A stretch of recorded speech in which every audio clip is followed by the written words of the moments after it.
Well, it seems I'm the bad news then. But I promise I won't torture you. I guess it seemed like a good idea by the organizers to include a brief summary of the day. I think at second glance it's not such a good idea after all, because first of all it keeps you away from the buffet. And the second is that I think the discussions here this afternoon were rich, nuanced, diverse, in a way that makes it very difficult to actually summarize them. So instead, let me do something slightly different than a summary, and that's more by way of two observations that I want to share with you.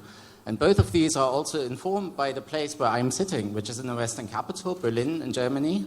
And obviously the discussions that we see in our places about the Ukraine crisis, the war that Russia has waged against Ukraine, are often very different than what we have seen here today, both in tone and in substance.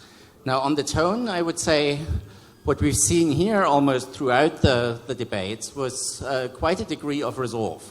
That's a degree of resolve that transpires from the Ukrainian speakers that we had here, that was referred to also by Matt when it comes to Ukrainian civil society. So there's quite a degree of resolve that I think that we are often lacking in our capitals, but that also seems to be, in a way, slowly withering away here in Ukraine. Because in between the lines of the discussions that we saw here, I think we also noticed degrees of resignation. Resignation at the slow reform process in the country, resignation perhaps at too little that the West is doing, fully understandable after the recent Eastern Partnership Summit, which in my view was a complete failure. So I think there is increasingly sort of more critical and also resigned voices that transpire from these discussions. And I much hope that this will not overtake the resolve that we have seen on part of some of our speakers, as well as the Ukrainian society over the last 1.5 years. And this obviously is something that we also need in our capitals, because more often than not in our debates, what we see is indifference, is degrees of complacency, of inertia, and I would wish that we see more of that resolve coming to our capitals in our debates. The second item, or the second sort of observation, is on the theme.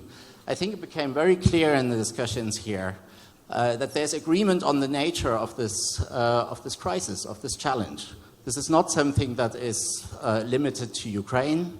This is a broader issue, a broader confrontation that Russia has unleashed. It has implications for Europe and for the world order more broadly. This, again, is something that is not so clear to many in the West. If I look at discussions in Germany itself, this is often seen as a local conflict, even as a civil war. And I think we need much more of this sort of debate and of this message in our capitals in order to get the picture right and therefore also our responses right. Now, how can you do that? I think we need much more of a presence of such debates and of Ukrainians in our capitals.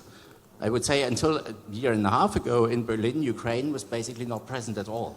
It had an embassy, but there were hardly any debates, any events that dealt with Ukraine.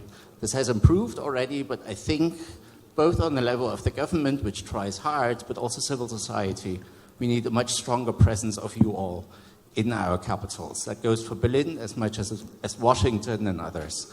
The last thing I want to say is a big thank you to David, because I think you did a stellar job for the afternoon. Okay. And you deserve a big thank you from us all for handling this.